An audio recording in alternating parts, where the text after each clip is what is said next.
আগের দিন তোমাদের জিওটেকটনিকের এক্সাম হয়েছিল। তো ওখানে কোশ্চেন একটা ছিল যে হচ্ছে গিয়ে ভূমিকম্পের তীব্রতা কোন যন্ত্রে মাপা হয়। কোশ্চেনটি ভালো কোশ্চেন, একটি অনেক পরীক্ষাতেও আসে। ম্যাক্সিমাম তোমরা ভুল করেছো, অনেকেই ভুল করে দিয়েছো। কি করেছো তোমরা? তোমরা করেছো কি, ভূমিকম্পের তীব্রতা মাপা হয় কেউ রিক্টার স্কেল করেছে, কেউ মার্কারলি স্কেল করেছে। কোন যন্ত্রে, কোশ্চেনটা ছিল কোন যন্ত্রে মাপা হচ্ছে। ঠিক আছে, সেক্ষেত্রে দেখো আমি বলে দিই একটু তোমাদেরকে। সেক্ষেত্রে যদি যন্ত্র বলে, কোশ্চেনটি আগে ভালো করে পড়বে, কোশ্চেনটি ভালো করে পড়বে। কোশ্চেনে কি বলা আছে, ফোকাস হচ্ছে, হ্যাঁ, কোশ্চেন ভালো করে পড়বে। কি বলা আছে কোশ্চেনে? বলা ছিল যে ভূমিকম্পের ভূমিকম্পের তীব্রতা কোন যন্ত্রে মাপা হয়। দেখো কোন যন্ত্রে বলেছে, কোন যন্ত্রে মাপা হয়। এখন মাপা হয়, কোশ্চেনটা দেখো, কোশ্চেনটা আছে এখানে, যন্ত্রে আছে, দেখেছো? যন্ত্র মেনশন আছে। সুতরাং যন্ত্র বললে তোমরা অ্যান্সার করেছো, যারা জানো তারা করেছো হচ্ছে কি, কেউ মার্কারলি বা মার্শাল্লি স্কেল করেছো। ঠিক আছে, ভূমিকম্পের তীব্রতা মার্কারলি স্কেলে মাপা হয়, ঠিক আছে। কিন্তু কোশ্চেন এক্সামিনার তোমার কাছে কি জানতে চেয়েছে? এক্সামিনার তোমার কাছে জানতে চেয়েছেন যে কোন যন্ত্রে মাপা হয়। তাহলে যন্ত্র আর স্কেল দুটো কি এক হলো? দুটো কিন্তু কখনোই এক নয়। যন্ত্র একটা আলাদা জিনিস, স্কেল একটা আলাদা জিনিস। ঠিক আছে, স্কেল যখনই বলবে, দেখো সিসমোগ্রাফ এমন একটা যন্ত্র, সিসমোগ্রাফ সিসমোগ্রাফ এমন একটা যন্ত্র যেখানে কি করা হচ্ছে, যেখানে দুটো স্কেল ব্যবহার করা হয়। কি স্কেল ব্যবহার করা হয় না, একটা হচ্ছে কি তোমার রিক্টার স্কেল, আরেকটা কি, আরেকটা হচ্ছে মার্কারলি স্কেল, একটা মার্কারলি স্কেল বা মার্শাল্লি স্কেল, যেটাই বলো। এখন ব্যাপার হচ্ছে, সিসমোগ্রাফ যন্ত্রে দুটো স্কেল ব্যবহার করেছে। এই দুটো স্কেল, রিক্টার স্কেল আর মার্কারলি স্কেল, এগুলো হচ্ছে স্কেল, এগুলো নট যন্ত্র, নট ইনস্ট্রুমেন্ট। ঠিক আছে, এগুলো কিন্তু যন্ত্র নয়। সুতরাং রিক্টার স্কেল কি মাপা হচ্ছে, তোমার হচ্ছে কি, এটা ম্যাগনিটিউড, মানে হচ্ছে কতটা এনার্জি, শক্তি রিলিজ হচ্ছে। আমরা বলি না এত পরমাণু বোমার সমান, এত হাইড্রোজেন বোমার সমান। এটাতে শুধুমাত্র কত শক্তি বেরিয়েছে সেটা মাপা হয়। আর এটাতে তীব্রতা, কত ক্ষয়ক্ষতি হচ্ছে, কত মানুষ মারা যাচ্ছে। ঠিক আছে, তাহলে সিসমোগ্রাফ যন্ত্রে এই দুটো স্কেল বসানো থাকে। সেই দুটো স্কেলের কাজ দুরকম, কিন্তু দুটো স্কেলের কাজ দুরকম। যদি কোশ্চেনে দেয় ভূমিকম্পের তীব্রতা কোন যন্ত্রে মাপা হয়, তাহলে সিসমোগ্রাফ যন্ত্রের মধ্যে দুটো জিনিসই আছে, তখন অ্যান্সার হবে সিসমোগ্রাফ। যন্ত্র যদি থাকে তখন অ্যান্সার হবে সিসমোগ্রাফ। আর যদি যন্ত্র না থাকে, যদি এটা স্কেল বলতো, যে কোন স্কেলে মাপা হয়, কোন স্কেলে মাপা হয়, স্কেল বললে কি হবে, স্কেল বললে কি হবে, স্কেল বললে হবে কি তোমার, এই যে মার্কারলি স্কেলে স্কেল বলা আছে। সুতরাং এই ছোট ছোট জিনিসগুলো কিন্তু মাথায় রাখবে। এগুলো এখনো এত বড় হয়েছে, এগুলো এত ভুল করলে চলবে? ভুল করলে কিন্তু চলবে না। সুতরাং এগুলো কেয়ারলি পড়বে, কোশ্চেনটা যখন পড়বে কেয়ারলি কোশ্চেনটা পড়বে। আরেকটা আমি একটু এরর কারেকশন করতে চাই। তোমাদের ওজন, ওজন ক্ষয়ের ব্যাপার আমি বলেছিলাম, ওজন ক্ষয় বা ডিপ্লেশন। ঠিক আছে, এখানে একটু ফ্র্যাকচুয়াল এরর আছে, মানে হচ্ছে গিয়ে লেখনগত একটু ভুল আমার ছিল। আমি পরে ভিডিওটা খেয়াল করেছিলাম, তো আমি একটু কারেকশন করে দিতে চাই তোমাদেরকে। আমি বলেছিলাম ঠিক, আমি ভাষাটা বলেছিলাম ঠিক, কিন্তু আমি যখন ইকুয়েশনটা করি, ইকুয়েশনটা আমার একটু ভুল ছিল। আমি কি করেছিলাম, ইকুয়েশনটা করেছিলাম যে, আমি বলেছিলাম যে ক্লোরিনের একটা অণু O3 সাথে বিক্রিয়া করে কি করছে না, এক ক্লোরিন মনোক্সাইড প্লাস হচ্ছে গিয়ে অক্সিজেনের একটি অ্যাটম তৈরি করছে। ঠিক আছে, এখান পর্যন্ত ঠিক ছিল। একটা জায়গাতে শুধু মিস্টেক হয়েছিল। আর একটা বলেছিলাম যে আমি দুটো ডাইরেকশন নিচ্ছি, এখানে একটা নিচ্ছি আর একটা অন্য জায়গাতে, এই প্রক্রিয়াটাই চলছে। কি, ক্লোরিন প্লাস O3 ওজনের একটা অণু কি করছে এখানে, ক্লোরিন মনোঅক্সাইড প্লাস হচ্ছে কি অক্সিজেন সৃষ্টি করছে। এইবারে সমস্যাটা হয়েছিল এখানে। এখানে হয়েছিল কি, ক্লোরিন মনোঅক্সাইড এখান থেকে এবং এখান থেকে, ঠিক আছে, আসবে, কি করবে, ClO প্লাস ClO কি করবে, Cl2 কি করবে, O2 ফরমেশন করবে।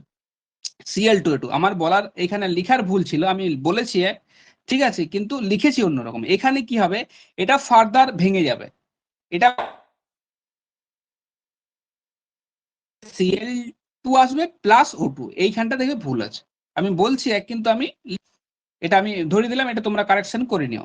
তাহলে কি হবে, Cl2 প্লাস O2 তে ভেঙে যাচ্ছে, এবং এখানের কি হবে, এখানের হচ্ছে কি Cl2 থেকে ক্লোরিনে আবার দুটো অণু সৃষ্টি করবে। এই Cl গুলো কি করবে, এই Cl আবার হচ্ছে কি তোমার Cl প্লাস O3 এর সাথে বিক্রিয়া করবে, আবার হচ্ছে গিয়ে তোমার হচ্ছে ClO প্লাস O2 সৃষ্টি করবে। তার মানে এই যে এখানে দেখো, এখানে প্রথমে কি ফরমেশন হয়েছিল, এই যে ক্লোরিন মনোঅক্সাইড আর হচ্ছে গিয়ে অক্সিজেন, এখানেও তাই ফিরে আসলো, ক্লোরিন মনোঅক্সাইড আর হচ্ছে গিয়ে অক্সিজেন। ঠিক আছে, আমার ভুল ছিল এইখানটাতে ভুল ছিল, তোমরা এই জায়গাটা একটু কারেকশন করে নেবে, ঠিক আছে। তাহলে দেখো আমরা আজকে অ্যাটমসফিয়ারিক সার্কুলেশনের এই কিছুটা পোর্শন থেকে গেছিল, সেটা আমরা নতুন করে শুরু করব। তার মানে হচ্ছে গিয়ে বায়ুর যে সঞ্চালন, তাকে আমরা তো বলি অ্যাটমসফিয়ারিক সার্কুলেশন, ঠিক আছে। আর এটা একটু কারেকশন করে নাও, ঠিক আছে, আমি এটা চেঞ্জ করে দিচ্ছি পেজটা। তাহলে এটা হেডিং করে নাও যে একটু, এইবারে হেডিং করে নাও, আমি ইংরেজিতে লিখছি জেনারেল, এটা দেখা যাবে, একটু দাঁড়াও, হ্যাঁ, জেনারেল অ্যাটমসফিয়ারিক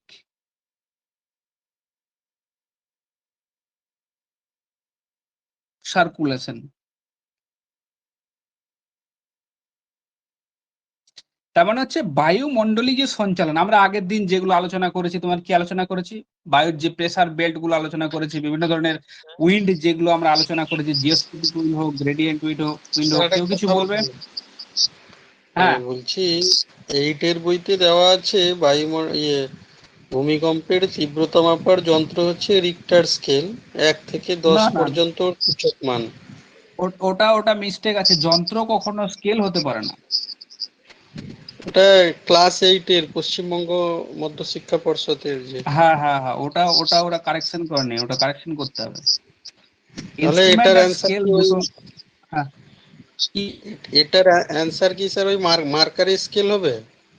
যদি স্কেল কথাটি মেনশন থাকে, যদি স্কেল কথা মেনশন থাকে, তাহলে তোমার করতে হবে মার্শাল্লি স্কেল বা মার্কারলি স্কেল।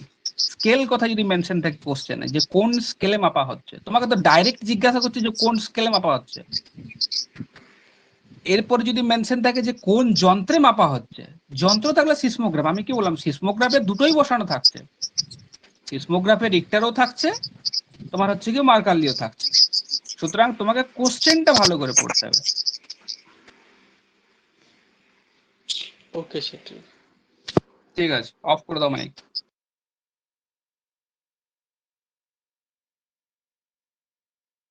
সার্কুলেশন, বায়ুমণ্ডলে যেমন ধরো এই বৃষ্টি হচ্ছে, তারপরে সাইক্লোন হচ্ছে, ঘূর্ণবাত হচ্ছে, তারপরে নিয়ত বায়ু প্রবাহ, পশ্চিমা বায়ু প্রবাহ, বিভিন্ন মৌসুমী বায়ু প্রবাহ, এগুলো সমস্ত কিছু হচ্ছে কি সঞ্চালন।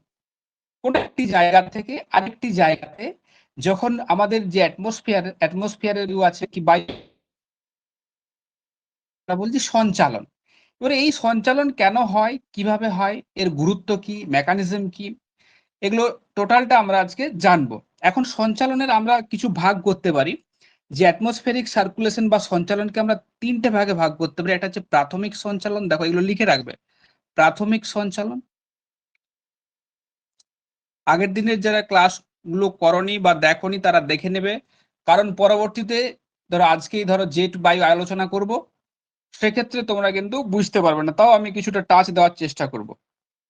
প্রাথমিক সঞ্চালন, দ্বিতীয় শ্রেণীর সঞ্চালন, এগুলো পরীক্ষাতে দেয়, দ্বিতীয় শ্রেণীর সঞ্চালন,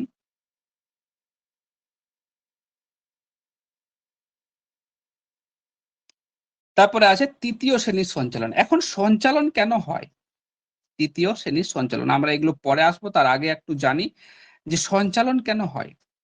আমাদের ইউনিভার্সের নিয়ম হচ্ছে সাম্যতায় আসা, সাম্যতায় মানে এটা ব্যালেন্সে আসা। পৃথিবীর প্রত্যেকটা জিনিসে আমরাও চাই ব্যালেন্স মেনটেন করতে, ফ্যামিলির মধ্যে মেনটেন, তোমার হচ্ছে ব্যালেন্স মেনটেন করতে। সুতরাং ইউনিভার্সের প্রত্যেকটা এলিমেন্টস, সে তার মধ্যে প্রাণ থাকুক বা নাই থাকুক, যে সমস্ত জিনিসগুলো আছে, তারা কি চায়, তারা সবসময় সাম্যতায় আসার সবসময় চেষ্টা করছে, একটা ইকুইলিব্রিয়াম হচ্ছে।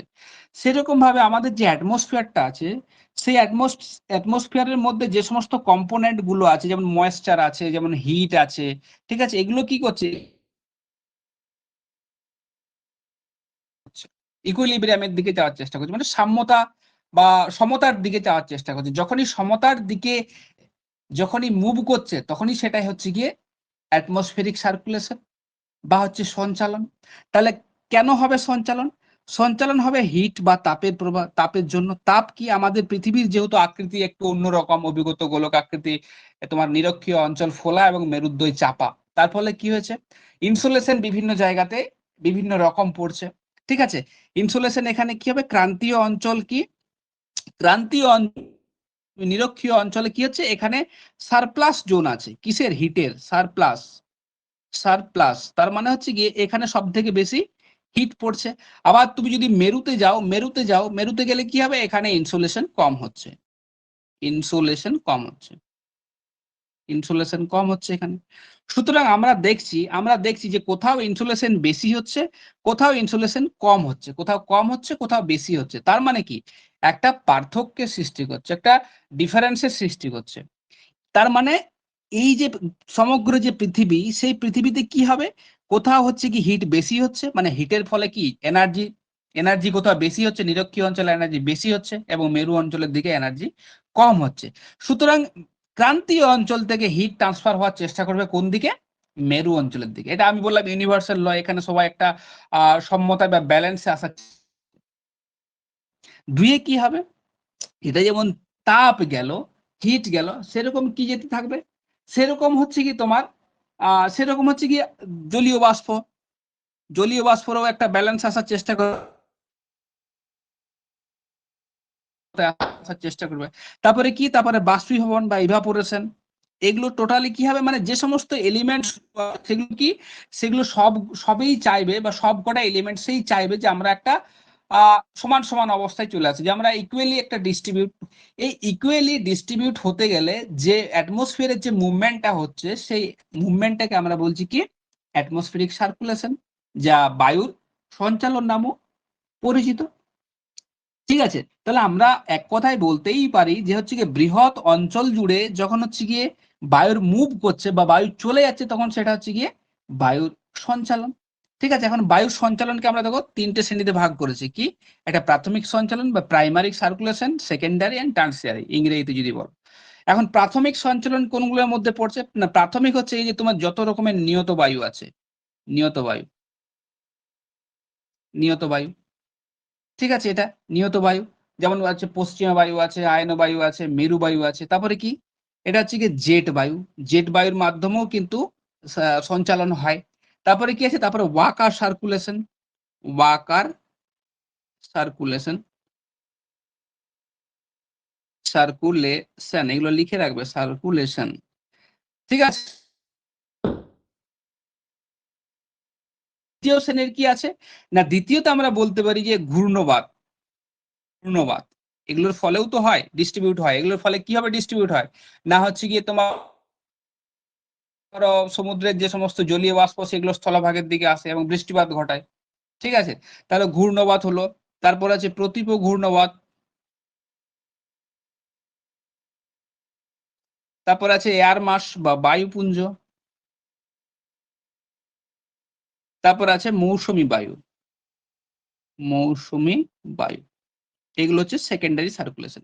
এখন তৃতীয় শ্রেণীর কোনগুলো থাকবে না, তৃতীয় শ্রেণীতে বিভিন্ন লোকাল উইন্ড, যেমন এই যে আমরা হারমাট্টাং, সিরক্কো, এগুলো কিন্তু একটু ভালো করে পড়বে, স্থানীয় স্থানীয় বায়ু প্রবাহ যেগুলো আছে, বায়ু প্রবাহ সিস্টেম, সেগুলো।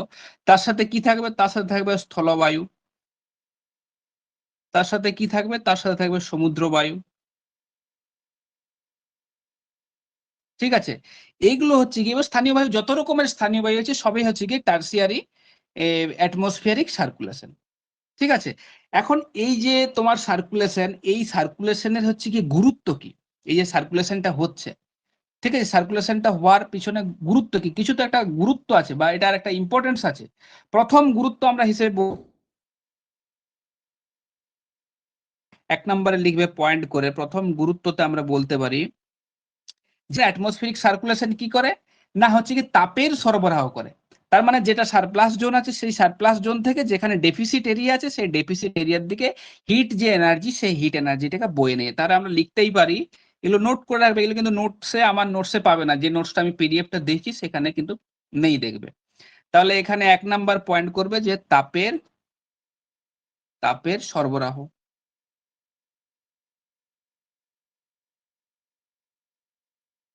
সারপ্লাস জোন থেকে ডেফিসিট যে জোন সেই জোনের দিকে যায়। 2 নম্বরে লিখবে যে হচ্ছে কি তোমার জলভাগ ও স্থলভাগের মধ্যে, লিখবে জলভাগ ও স্থলভাগের মধ্যে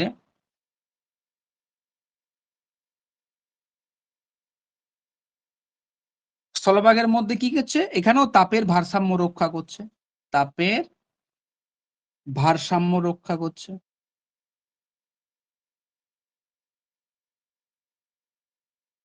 রক্ষা। তারপরে কি হবে, যে আর্দ্রতা, এই যে ময়েশ্চার, এই ময়েশ্চার কি করছে, জলভাগ এবং স্থলভাগের যে ময়েশ্চার,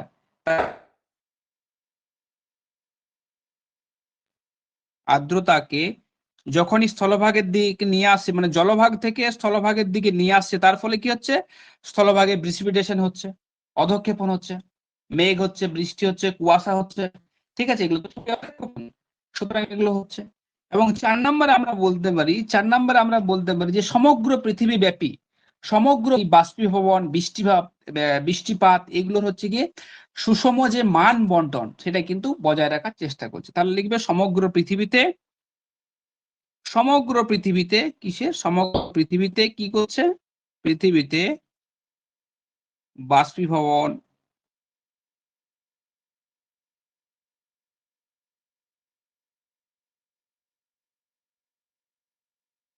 বৃষ্টিপাতের মানের সুষম বন্টন করার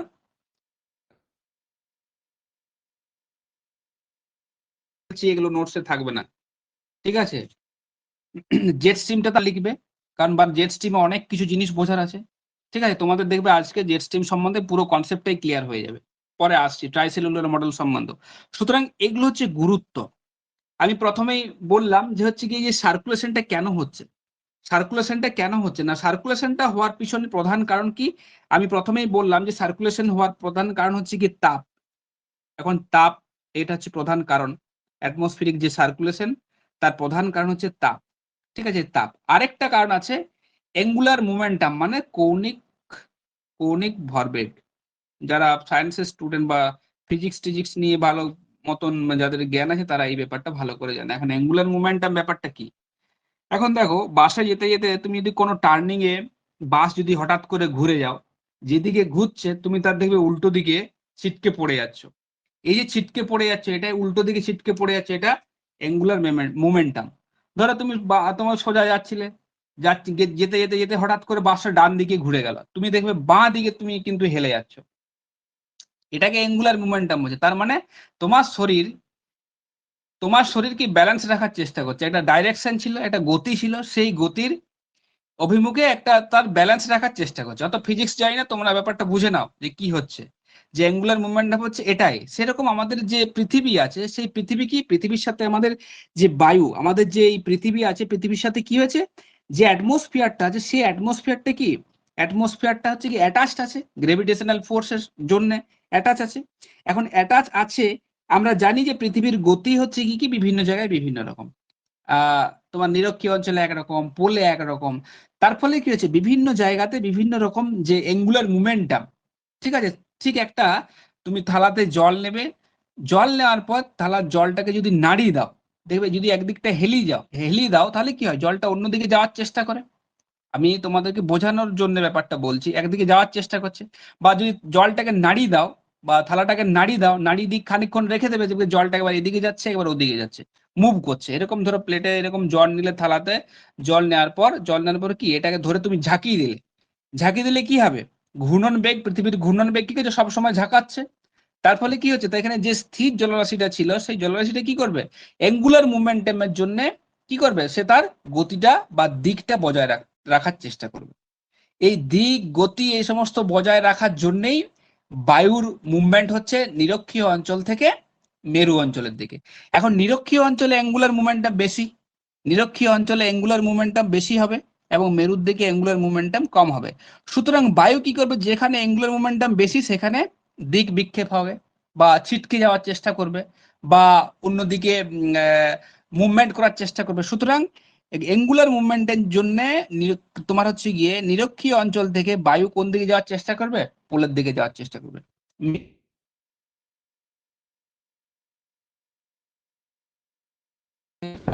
হয়ে থাকে। তাহলে আমি কি কি দুটো বললাম, একটা হচ্ছে হিটের হচ্ছে গিয়ে পরিবহন, মানে এনার্জির পরিবহন।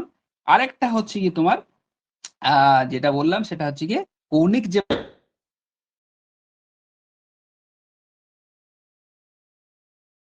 সার্কুলেশন, সেই সার্কুলেশন দেখা যায়। ঠিক আছে, এখন অ্যাটমসফেরিক সার্কুলেশনের শ্রেণী আছে, প্রকার আছে। কি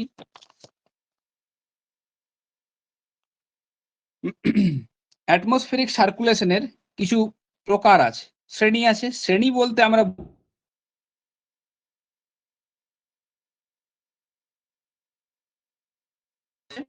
আর একটা হচ্ছে সারফেসেস আছে, হরাইজন্টালি হচ্ছে বা অনুভূমিক ভাবে হচ্ছে। অনুভূমিক মানে হচ্ছে কি, যে ধরো বায়ু আছে, যেমন কি নিয়ত বায়ু, ঠিক আছে, নিয়ত বায়ু, বায়ু প্রবাহ দ্বারা। তারপর হচ্ছে বিভিন্ন লোকাল যে সমস্ত উইন্ড গুলো আছে বা স্থানীয় বায়ু, এই সমস্ত বা ঘোলো, ঠিক আছে, এগুলোর দ্বারা যে সমস্ত মুভমেন্ট গুলো হচ্ছে সেগুলোকে আমরা অনুভূমিক। আর উলম্ব হচ্ছে গিয়ে যেগুলো আপার ট্রোপোস্ফিয়ার, মানে ঠিক ট্রোপোপজের নিচেই যে সার্কুলেশনটা হচ্ছে সেটা হচ্ছে কি উলম্ব। এখন এই উলম্ব এবং অনুভূমিককে আমরা আলাদা করে পড়তে পারি না। পড়তে গেলে কি পড়তে হয়, আমাদেরকে দুটো একসাথেই পড়তে হয়। যখনই এই দুটো একসাথে পড়তে যাব তখন আমরা বিভিন্ন মডেল, তাই তো। তার মানে কি, আমরা দেখেছি না যখন বায়ুচাপ বলয় পড়েছিলাম, যে বায়ু ফর্ম হচ্ছিল, বায়ুচাপ ফর্ম হচ্ছিল, এখান থেকে বায়ু উঠে যাচ্ছিল, এদিকে আস্তে আস্তে নেমে আসছিল, এভাবে তো, আবার এখান থেকে চলে যাচ্ছিল। তার মানে কি, আমরা যখন পড়ছি তখন সেটা হচ্ছে গিয়ে সারফেসেরও পড়ছি, তারপর হচ্ছে গিয়ে তোমার আপার ট্রোপোস্ফিয়ারও পড়ছি। এখন বায়ুর সঞ্চালনের বিভিন্ন মডেল আছে, ঠিক আছে। এই যে বায়ু উলম্ব এবং অনুভূমিক যে সঞ্চালন, সেই সঞ্চালনের অনেক মডেল আছে। এই মডেলগুলো লিখে নাও, এগুলো নোটসে কোথাও পাবে না। সুতরাং লিখো যে বায়ু সঞ্চালনের বিভিন্ন মডেল, যদিও তোমাদের সিলেবাসে এগুলো নেই, তবু কোশ্চেন দিয়ে দেয় তাহলে সুবিধা হবে, না দিলে তো সেটা আলাদা ব্যাপার। জেনে রাখো ব্যাপারটা, ক্লাইমেটোলজি এমন একটা বিষয় যেখানে প্রত্যেকের সাথে জড়িয়েছে। আমার এগুলো আলোচনা করার কোনো দরকার ছিল না, কিন্তু এগুলো তোমাদের লাগবে, কারণ ট্রাইসেলুলার মডেল পড়াতে গেলে লাগবে। জিওস্ট্রপিক উইন্ড আমরা আগের দিন পড়েছিলাম। কেন পড়েছিলাম, তোমাদের তো যারা অনেকে 9-10 করেছে তাদের জেট স্ট্রিম নেই, কিন্তু বাই চান্স ধরো জেট স্ট্রিমকে বুঝতে গেলে লাগবে। বাই চান্সের কথা বললাম, যদি বাই চান্স জেট স্ট্রিম সম্বন্ধে একটা এমও করতে পারবে না যে এটা আউট অফ সিলেবাস, তোমাকে ওখানে তুড়ি মেরে তাড়িয়ে দেবে যে হ্যাঁ আউট অফ সিলেবাস, এটা সার্কুলেশনের মধ্যে।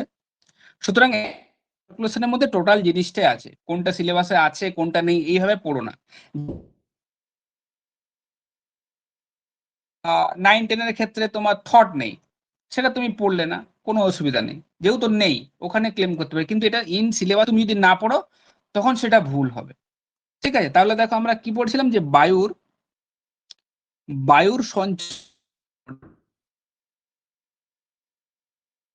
বিভিন্ন মডেল, প্রত্যেকটা মডেল আমরা আলোচনা করব। ট্রাইসেলুলার যে মডেলটা আছে সেটা আমরা আলোচনা করব। ঠিক আছে, প্রথমে আছে ইউনি, প্রথমে লিখবে, আমি ক্যাপিটালে লিখছি, ঠিক আছে,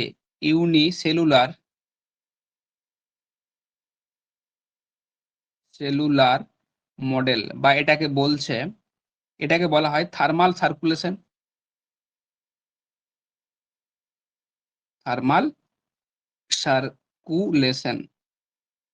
এটাকে আবার বলা হয় on a non rotating earth. এটা একটা মডেল গেল। 2 নম্বর আছে সেম ইউনি সেলুলার মডেল, এটাও সেম এটাও থার্মাল সার্কুলেশন।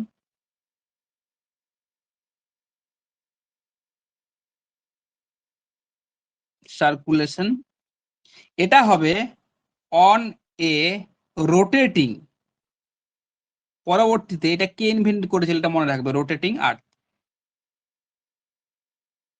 এটা 1735 সালে এই যে হেডলি, তোমরা যে নাম শুনো GH হেডলি, হেডলি হেডলি এটা আবিষ্কার করেছিলেন। ঠিক আছে, পরবর্তীতে যেটা হেডলি সেল হয়েছে সেটা। ঠিক আছে, এটা 2 নাম্বার গেল। 3 নাম্বার আছে কি ট্রাইসেলুলার মডেল, যেটি তোমরা পড়ে পড়ে অভ্যস্ত, ট্রাইসেলুলার মডেল যেটা তোমরা বলো, ট্রাইসেলুলার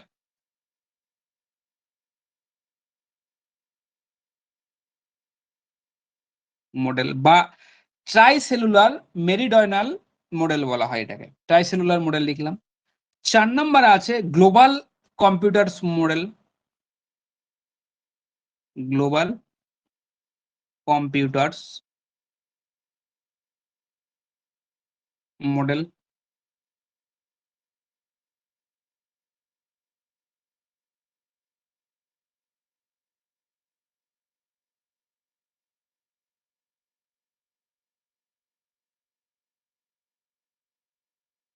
হ্যাঁ, তাহলে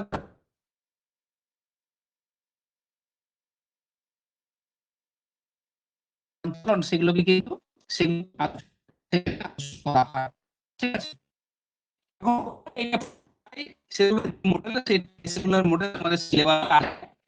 আমরা পড়েছি, এগুলো আলোচনা করব না। এই যে 4টে আছে এই 4টে আমরা আলোচনা করব না। ঠিক আছে, ট্রাই সেলুলার মডেলটা কিভাবে ফর্ম করছে, হেডলি সেল, পোলার সেল,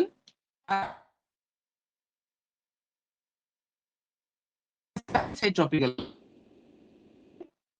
এগুলো লিখে নিয়েছো বা স্ক্রিনশট নিতে পারো, এগুলো অনেক সময় পরীক্ষাতে পড়ে। এটা মনে রাখবে যে unicellular model on a rotating earth, এটা হচ্ছে কি দেওয়া GH হেডলির। ঠিক আছে, এখন আমরা ট্রাই সেলুলার যে মডেল আছে, ট্রাই সেলুলার মডেলে দেখো, তোমরা এটা নিয়ে অনেকেই জানো। আচ্ছা, ট্রাই সেলুলার মডেলের আমরা তো ফেরেল যে কক্ষটা, তোমরা কি বলতে পারবে? তোমরা তো এটা পড়েছো, আমি বাংলাতে লিখলাম ত্রিকক্ষীয় মডেল, ত্রিকক্ষীয় মডেল।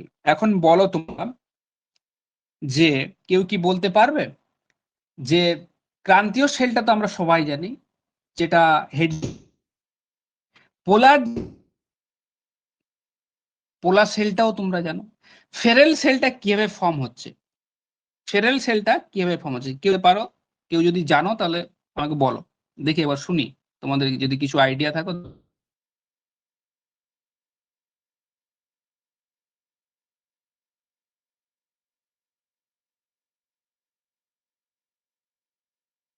যে ডান দিকে ঘোরে এবং বাঁ দিকে, দক্ষিণ ধ্রুব যে বাঁ দিকে ঘোরে, তো সেইভাবে সেই কারণটার জন্য। বলো, ভালো করে বলো, বলো।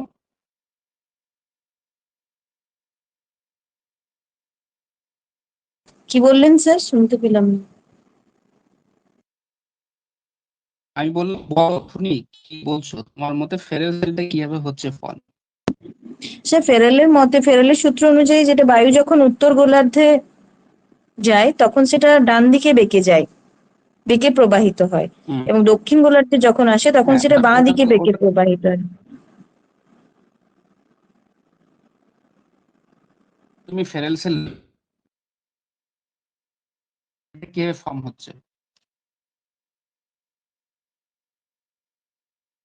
যাও না কেউ কিছু, কিভাবে ফর্ম হচ্ছে? ঠিক আছে বলছি, দেখো এটা আমি ক্রস সেকশনে দেখাচ্ছি, এটা আমাদের সারফেস, ভূপৃষ্ঠ, 0 ডিগ্রি, 30 ডিগ্রি, 60 ডিগ্রি। এখন ব্যাপার হচ্ছে গিয়ে 0 ডিগ্রিতে যেটা ফর্ম হবে যে সেলটা 0 থেকে 30, আর একটা হচ্ছে গিয়ে 90 মধ্যে যেটা থাকবে সেটা হচ্ছে গিয়ে থার্মাল, থার্মাল যে তোমার হচ্ছে গিয়ে ইনসোলেশন, সেই ইনসোলেশনের জন্য হচ্ছে, কারণ জানি নিরক্ষীয় অঞ্চলে মোটামুটি সারা বছরই সূর্য লম্বভাবে কিরণ দেয়, ইনসোলেশনের পরিমাণ বেশি, এখানে বায়ু ঊর্ধ্বগামী হয়। এবং এখানে কি হচ্ছে 90 ডিগ্রিতে, কি হচ্ছে 90 ডিগ্রিতে বায়ু সাবসাইড করে, বায়ু নিচের দিকে নেমে আসে, বায়ু নিচের দিকে যখন নেমে আসে তখন এখানে হচ্ছে কি তোমার কি হচ্ছে, এখানে হাই প্রেসার জোন সৃষ্টি করছে। সুতরাং আমরা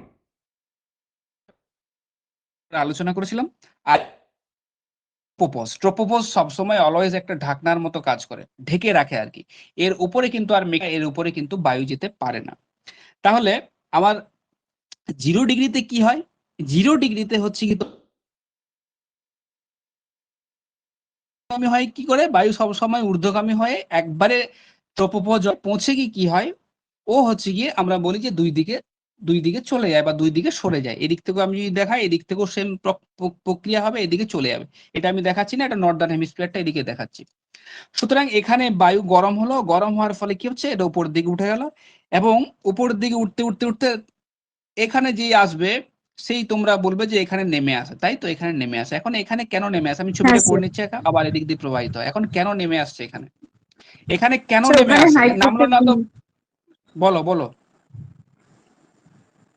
স্যার বলছি ওখানে যেহেতু স্যার ইয়ে আছে, তিব্বত তিব্বত মালভূমি আছে। তিব্বত মালভূমি তো শুধু তো ভারতে আছে, অন্য জায়গায় কি আছে? ভারত মানে হচ্ছে ভারতের উপরে আছে, নর্দার্নে আছে, বা আমাদের ইন্ডিয়ার যে প্রতিবেশী দেশগুলোর মধ্যে একটা, ঠিক আছে, সেখানে রয়েছে। বাকি তুমি বাকিটা কিভাবে আলোচনা করবে, বা বাকিটা কিভাবে তুমি বলবে? হ্যাঁ স্যার, ওখানে বায়ুটা যেহেতু নেমে আসে সেই জন্য তো হাই প্রেসার জোন ক্রিয়েট হচ্ছে, কিন্তু কারণটা জানতে চাইছি। কারণটা জানতে, সেটাই তো বলছি, এই যে এখানে নেমে আসছে, সেটাই তো আমি বলছি যে এখানে কেন নেমে আসছে, নেমে এসে এখানে কেন হাই প্রেসার জোন সৃষ্টি করেছে। ঠিক আছে, এগুলো এগুলো আগের দিনের ক্লাসটা একবার দেখে নেবে যারা দেখোনি। আমি এখনো বলছি, যারা দেখোনি আগের দিনের যে pressure gradient force, Coriolis force, geostrophic wind, gradient wind যে ক্লাসগুলো হয়েছে, সেই ক্লাসগুলো একবার ভালো করে দেখবে। ঠিক আছে, দেখো এখন এটা নিয়ে ভাবার দরকার নেই। এখন কি হচ্ছে, নিরক্ষীয় অঞ্চলে স্বভাবতই কি হয়, নর্মালি বায়ু উপরের দিকে উঠে, এবং বায়ু উপরের দিকে উঠে ট্রপোপোজের ঠিক কাছে এসে ছড়িয়ে যাচ্ছে, এদিকে ছড়িয়ে যাচ্ছে, এটা পরে আসবো, নিচের দিকে নেমে আসছে। এটা একটা সাইকেল, যেটাকে আমরা যেটা একটা সেল, সেটাকে আমরা তোমার হচ্ছে হেডলি সেল, যেহেতু হেডলি নামকরণ করেছিলেন ওই জন্য বা ইনভেন্ট করেছিলেন, ওটাকে বলা হয় হেডলি সেল। এখন হ্যালো 90 হ্যালো যে, হ্যালো স্যার, হ্যাঁ হ্যালো। বলো বলো সুমন, বলো বলছি স্যার, ওটা বলবো কারণটা বলো বলবো। বলো বলো বলো। বলছি স্যার, ওটা যখন নিরক্ষীয় নিম্নচাপ বলয় থেকে যখন ও বায়ুটা হালকা হয়ে উপরে উঠছে, তখন উপরই ঘনীভবনের কাছে পৌঁছে যায়, তারপরে তারপরে বলো। হয়ে যাচ্ছে। তোমার আওয়াজ কেটে কারণে আসছে, তোমার আওয়াজ আসছে না। সে তারপর তুমি আগের দিন ক্লাসটা ঠিক করে দেখলেই তুমি উত্তর পেয়ে যাবে, কিন্তু এর ছবিটা করে নাও সবাই।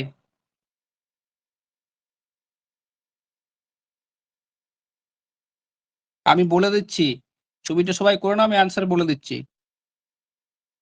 এটাকে অত সহজ ভেবো না, এখান থেকে সব থেকে জটিল কোশ্চেন গুলো আসে, এখান থেকে সব থেকে জটিল কোশ্চেন গুলো আসে।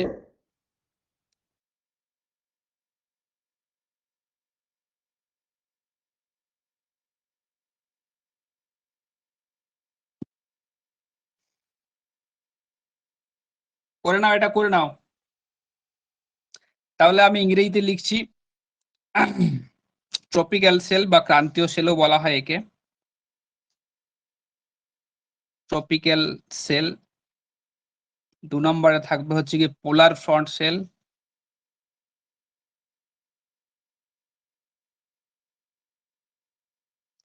3 নম্বরে থাকবে হচ্ছে কি তোমার সাব পোলার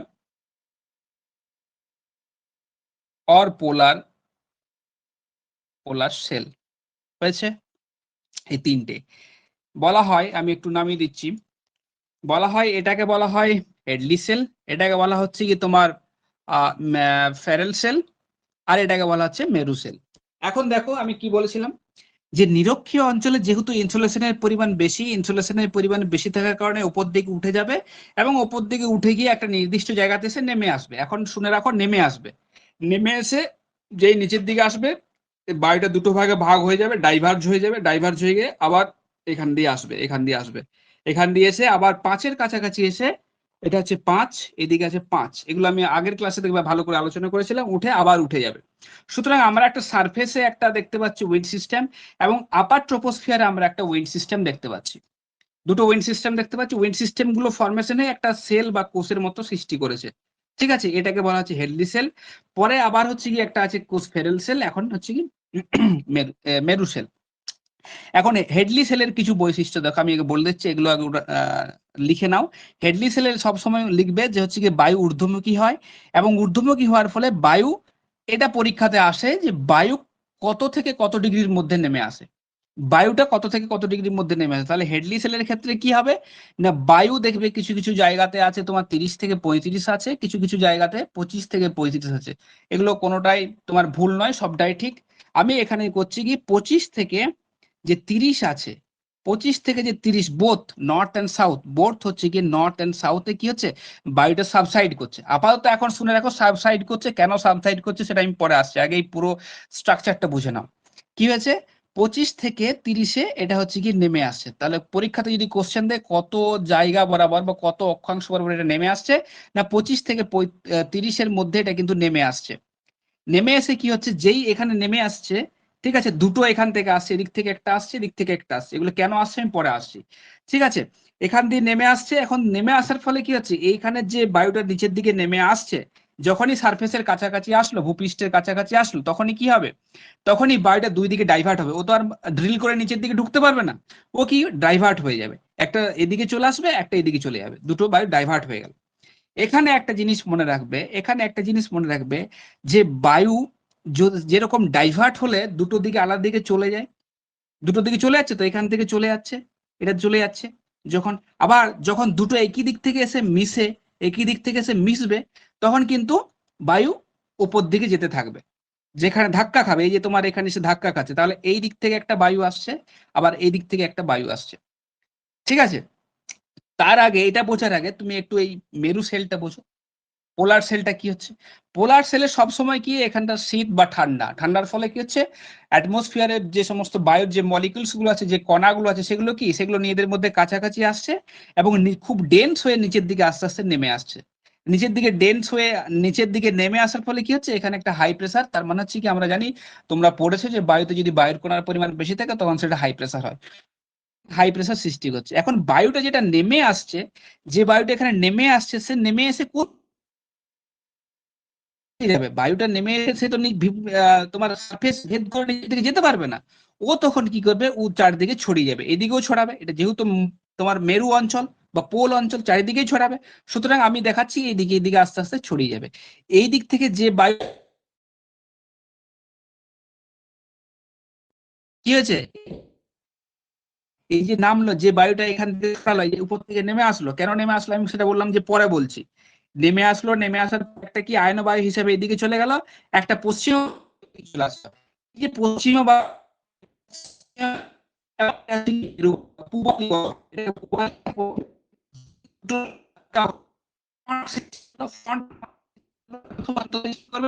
টেম্পারেচারের মধ্যে দুটোর বিস্তর ফারাক আছে, সেগুলো আমরা ফ্রন্টে আসবো।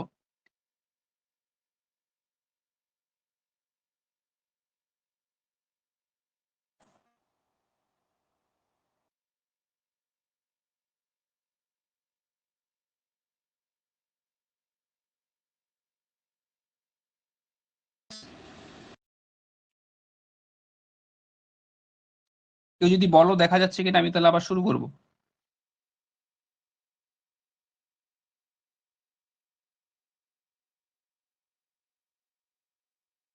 এদিকে একজন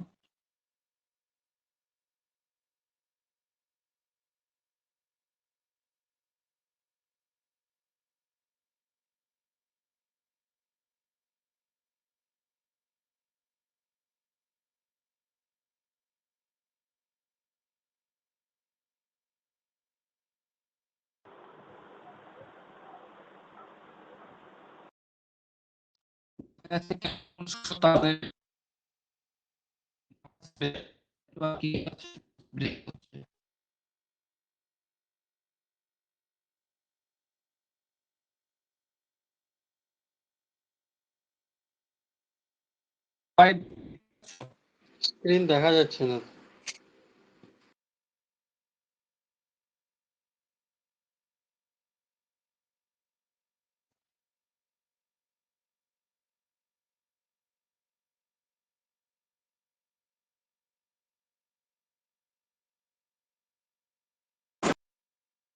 ঠিক আছে, ঠিক আছে, ঠিক আছে, ঠিক আছে, আমি শুরু করছি। বৃষ্টির জন্য, ঝড় বৃষ্টির জন্য নেটওয়ার্ক ইস্যু হচ্ছে। দেখো তাহলে কি বলছিলাম, যে এখানে কি হচ্ছিল, মেরু অঞ্চলে তোমার হচ্ছে সাইড করছে, নিচের দিকে নেমে আসছে, তার ফলে কি হচ্ছে, এখানে হাই প্রেসার বেল্টের সৃষ্টি হচ্ছে, এবং এখান থেকে যেহেতু নেমে আসছে, নেমে আসার ফলে কি ও ধাক্কা খাচ্ছে সারফেসে, ধাক্কা খাওয়ার ফলে কি হচ্ছে, ধাক্কা খাওয়ার ফলে বায়ুটা এদিকে চলে আসছে। এখন এদিক থেকে কি যাচ্ছে, এদিক থেকে পূবালি বা মেরু বায়ু যাচ্ছে, তাই তো, এদিক থেকে পূবালি বা মেরু বায়ু যাচ্ছে, এবং এদিক থেকে কি আসছে, এদিক থেকে আসছে পশ্চিমা বায়ু, পশ্চিমা বায়ু।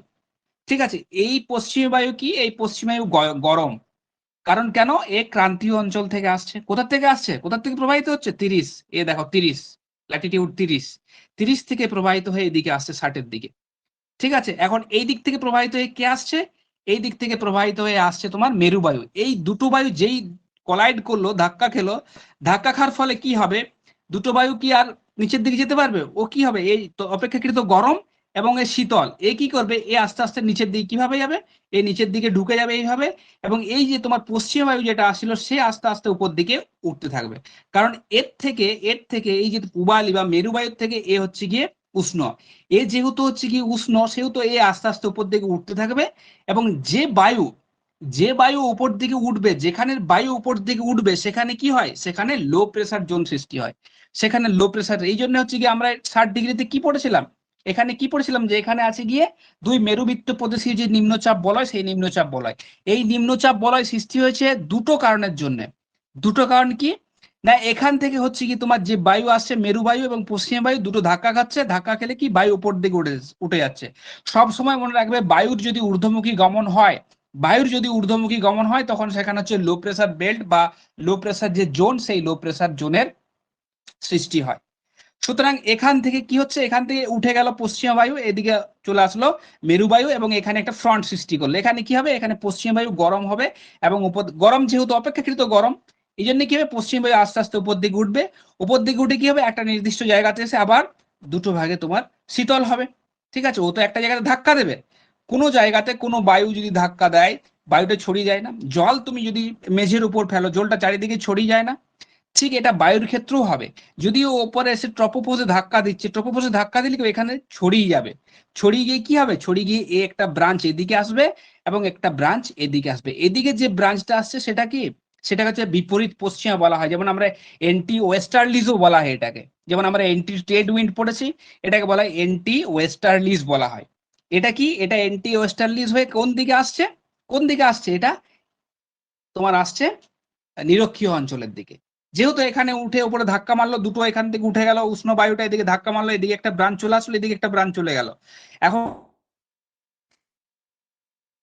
বায়ু আমরা জানি এদিক থেকে আসছিল কে, প্রত্যায়ন বায়ু, তাই তো, এন্টি ট্রেড উইন্ড, প্রত্যায়ন বায়ু। এবং এখানে কে ছিল, এখানে হচ্ছে কি বলতে পারো যে এন্টি ওয়েস্টার্লিস ছিল, এন্টি ওয়েস্টার্লিস।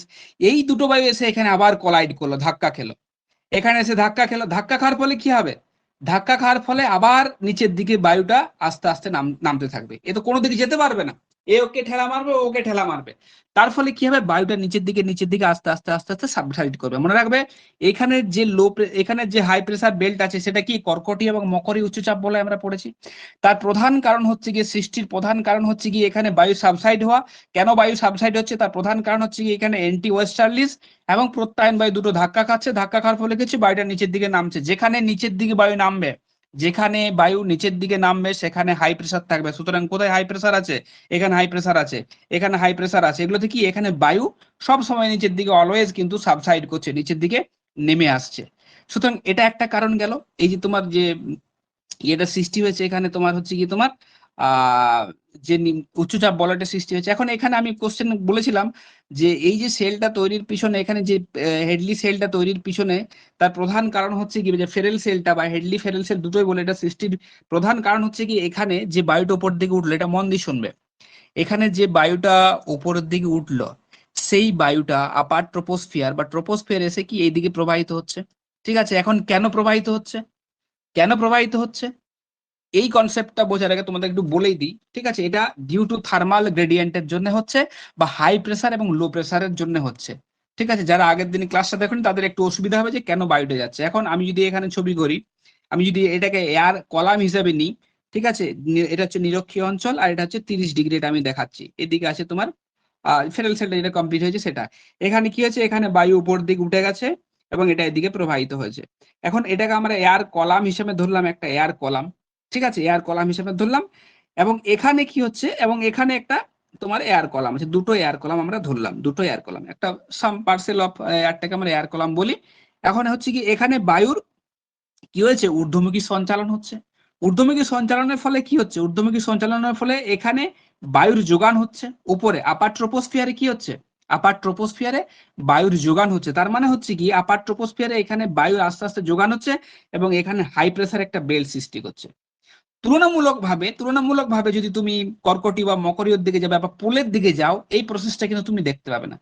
এখানে কি বললাম, এখানে বায়ুর ঊর্ধ্বমুখী গমন হচ্ছে, তার মানে এখানে বায়ুর যে কণা, সেই কণার পরিমাণ তুলনামূলকভাবে নিচের থেকে উপরে তুলনামূলকভাবে এখানে বেশি থাকছে। আমি কি আগের দিন বলেছিলাম যে টোটালটা যদি আমি 100 ইউনিট ধরি, আমার যদি এখানে 70 ইউনিট বায়ু থাকে বা 70% থাকে, এখানে 30% বা 30 ইউনিট বায়ু থাকবে। তুলনামূলকভাবে এখানে যদি আমি টোটালটাকে 100% দেখি, তাহলে আমার এখানে যদি বায়ু থাকে হচ্ছে কি তোমার, আমি ধরলাম এখানে থাকবে হচ্ছে কি তোমার এখানে 70 ইউনিট ধরেছি, তাহলে এখানে আমরা ধরবো যদি বায়ু থাকবে, এখানে হচ্ছে কি ধরো 80 ইউনিট বায়ু আছে, হাই প্রেসার জোন, সুতরাং নিচে কি আছে, সারফেসে বায়ুর কণা বেশি আছে এবং উপরে আছে 20 ইউনিট। তাহলে তোমরা এখন বলো 20 ইউনিট বেশি না 30 ইউনিট বেশি? তাহলে 30 ইউনিট বেশি। 30 ইউনিট বেশি মানে এখানে বায়ুর কণা বেশি আছে এবং এখানে বায়ুর কণা কম আছে। এটা হচ্ছে আপার ট্রোপোস্ফিয়ারে, আপার ট্রোপোস্ফিয়ারে, ঊর্ধ্ব ট্রোপোস্ফিয়ারে। তাহলে এখানে একটা হাই প্রেসার বেল্ট সৃষ্টি হচ্ছে এবং এখানে উপরে একটা লো প্রেসার বেল্ট সৃষ্টি হচ্ছে। তাহলে আমরা নর্মালি জানি যে বায়ু কোন দিক থেকে কোন দিকে যায়, বায়ু হাই প্রেসার থেকে লো প্রেসারের দিকে যায়। সুতরাং বায়ু এই যে হাই প্রেসার আছে এই দিকে লো প্রেসারের দিকে যাবে। এখন এই হাই প্রেসার থেকে লো প্রেসারের দিকে যখন যাবে, তখন তো আর আমরা জানি যে এখানে কোরিওলিস ফোর্স কাজ করবে, ঠিক আছে। কোরিওলিস ফোর্স কাজ করার জন্য কি হবে, এই বায়ু কখনোই সোজা পথে প্রবাহিত হবে না। এই বায়ু আমরা আগের দিন আলোচনা করেছিলাম, এই বায়ু হচ্ছে কি যদি আমরা পৃথিবী দেখি, এটা পৃথিবী যদি দেখি, এটা হচ্ছে নিরক্ষীয় অঞ্চল, এটা হচ্ছে যদি কর্কটীয় দেখি, কর্কটীয় এটা দেখি। সুতরাং এই বায়ু হচ্ছে কি ধরো আপার ট্রোপোস্ফিয়ারের কথা বলছি, যখন আপার ট্রোপোস্ফিয়ার, ঊর্ধ্ব ট্রোপোস্ফিয়ার, নট সারফেস, কিন্তু বারবার মনে রাখবে আপার ট্রোপোস্ফিয়ার, কিন্তু ধরো ওপরের দিক থেকে যখন যাবে তখন কিন্তু সোজা হবে যাবে না, পিজিএফ ওকে টানবে, প্রেসার গ্রেডিয়েন্ট ফোর্স ওকে সোজা হবেই টানবে, কিন্তু ও যাবে না, এখানে কোরিওলিস ফোর্স কাজ করবে। কোরিওলিস ফোর্স কাজ করবে, তাই জন্য কি হবে, এই যে বায়ুটা যেটা প্রবাহিত হওয়ার কথা ছিল সোজা, সেটা হালকা বেঁকে যাবে। আর আমরা জানি কোরিওলিস ফোর্স সবসময় তার সমকোণে কাজ করে, সব সময় সমকোণে কাজ করে। কি বলেছিলাম, কোরিওলিস ফোর্স যদি এই পেনটা বায়ু প্রবাহ হয়, এখানে কোরিওলিস ফোর্স লাগে, পেনটাকে এদিকে টানবে, দিস ইজ কোরিওলিস ফোর্স, এদিকে টানবে, ঠিক আছে। এইরকম টানতে টানতে এমন হবে একটা সময় আসবে যে এই বায়ুটা প্যারালাল প্রবাহিত হবে, সমান্তরালে প্রবাহিত হবে। যখন সমান্তরালে প্রবাহিত হয় তখন সেটাকে আমরা কি বলি, জিওস্ট্রপিক উইন্ড বলি, জিওস্ট্রপিক উইন্ড বলি।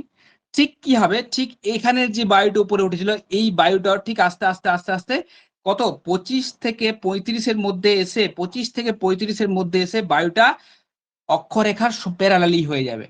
এবং বায়ুটা যেহেতু আপার ট্রোপোস্ফিয়ার আছে, ওই জন্য কি হবে, বায়ুটা শীতল হয়ে যাবে। আবার কখন যদি বায়ু শীতল হয়ে যায় তখন কি হবে, বায়ুটা আস্তে আস্তে আস্তে আস্তে নিচের দিকে নেমে আসবে এবং এখানে কি নিচের দিকে নেমে আসবে, বায়ুর পরিমাণ বেশি থাকবে, তাই জন্য এখানে একটা কি সৃষ্টি করবে, এখানে সৃষ্টি করবে হাই প্রেসার একটা বেল্টের সৃষ্টি করবে, ঠিক আছে। তাহলে দেখো এখানে হাই প্রেসার বেল্টে কিভাবে সৃষ্টি হলো, এগুলো আমরা আগের দিন আলোচনা করেছিলাম যদিও, তাই তোমাদেরকে কি বললাম যে এখান থেকে বায়ু যাবে এইদিকে প্রবাহিত হবে এবং এখান থেকে আসবে ধাক্কা খাবে দুটো নিচের দিকে, এবং এখানে এসে ধাক্কা খাবে এদিকে প্রবাহিত হবে, একটা এদিকে ব্রাঞ্চ যাবে। এটা আমরা জানি আয়নবায়ু, এটা আয়নবায়ু, ঠিক আছে। এখন প্রত্যেকটি একটি সেল ফরমেশন করেছে, প্রত্যেকটি এই যে সেলগুলি ফরমেশন করেছে, এখানে সেল করেছে, এখানে সেল করেছে, এগুলির আলাদা আলাদা নাম আছে, ঠিক আছে। হেডলি সেল এটাকে ইনভেন্টেড করেছিলেন বলে হেডলি সেল বলা হয়, ফেরেল আপনি দেখেছিলেন বলে ফেরেল সেল বলা হয়, পোলারটা তো আছেই।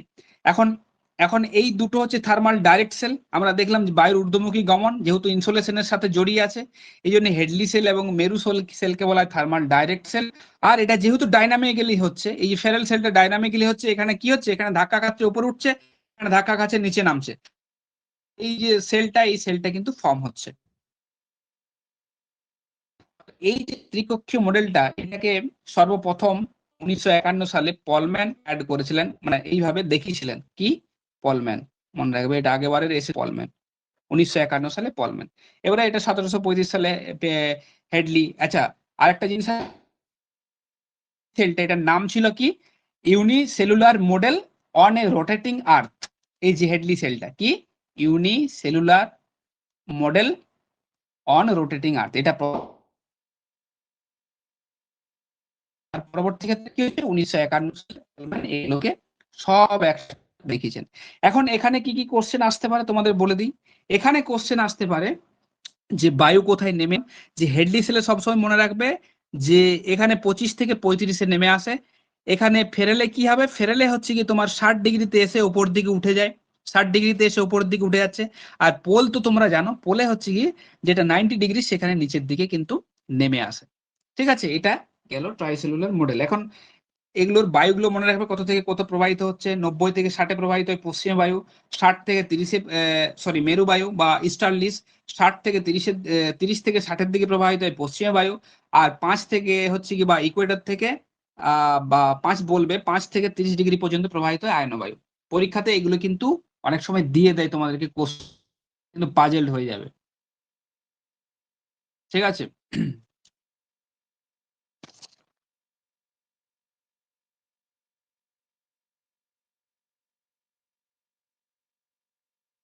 তো এখন আসবো আমরা জেট স্ট্রিমে। ঠিক আছে, জেট বায়ু দেখা হয়, মন দিয়ে শুনবে, জেট বায়ু বা জেট স্ট্রিম এর কিভাবে উৎপত্তি হয়, কিভাবে সৃষ্টি হয়, এবং কিভাবে আমাদের যে অ্যাটমসফিয়ার আছে সেই অ্যাটমসফিয়ারে কিভাবে প্রভাব বিস্তার করে। আচ্ছা, আওয়াজ আসছে, ভিডিও দেখা যাচ্ছে, অনেকে লেফট নিচ্ছে দেখছি, তাই জন্য বলছি।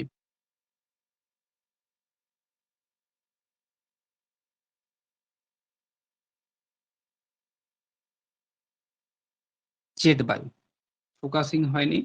হুম, জেট বায়ু। ঠিক আছে, এখন জেট বায়ু কিছু কোশ্চেন আমি আগে করি। জেট বায়ুর কোশ্চেন আমরা পড়বো যে জেট বায়ু কি, প্রথমে জেট বায়ু কি, জেট বায়ু কি, তারপর হচ্ছে গিয়ে এর উৎপত্তি, কিভাবে উৎপত্তি হচ্ছে। ঠিক আছে, তারপরে পড়বো এর শ্রেণী বা এর গুরুত্ব, শ্রেণী বা কত টাইপের হতে পারে বা গুরুত্ব, গুরুত্ব। তার সাথে এখানে উৎপত্তি, যেহেতু আমরা এসেই গেছি, উৎপত্তিতে আমরা যে থার্মাল উইন্ড কি, আমরা বলি না জেট বায়ু এক ধরনের থার্মাল উইন্ড, থার্মাল বায়ু বা থার্মাল বায়ু প্রবাহ সিস্টেম কি, বায়ু প্রবাহ কি। ঠিক আছে, এখন জেট বায়ু কি না, জেট বায়ু হচ্ছে কি আপার এক ধরনের তীব্র গতিসম্পন্ন বায়ু, তোমরা এটা ডেফিনেশনে জানো, যেটা পশ্চিম থেকে পূর্ব দিক সর্পিল আকারে প্রবাহিত হয়, সেটাকে আমরা জেট বায়ু বলা হয়। এখন যদি জেট বায়ুর আমরা ছবি করি কিরকম হবে, বড় করে করছি, জেট বায়ু হচ্ছে গিয়ে এরকম, ধরো যদি এরকম ভাবে দেখায় পাইপের মতো, পাইপের দিয়ে যেরকম জল যায় সেরকম হচ্ছে জেট কিন্তু সেইভাবে প্রবাহিত হয়। ঠিক আছে, জেট বায়ু কিন্তু সেইভাবে প্রবাহিত হয়, ভেতরে যেমন জল যায় সেরকম হচ্ছে জেট বায়ু প্রবাহিত হয়।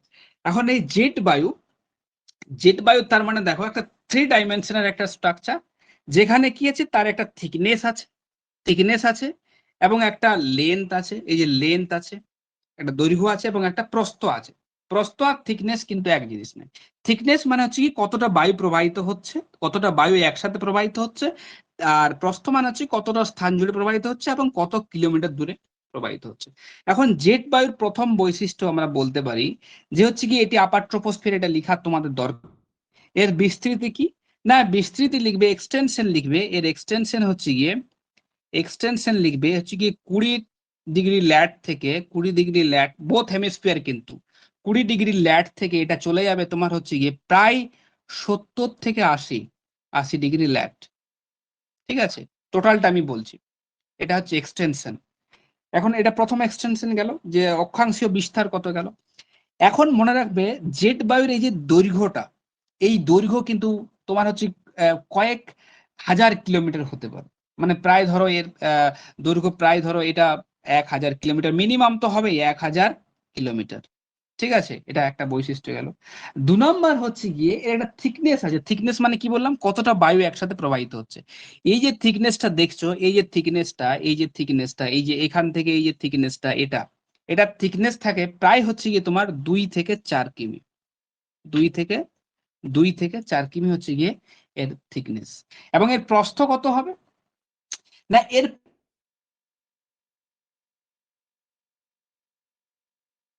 ধরো কতটা হবে, মোটামুটি ধরো প্রায় 100 থেকে 200 কিলোমিটার প্রস্থ, 100 থেকে 200।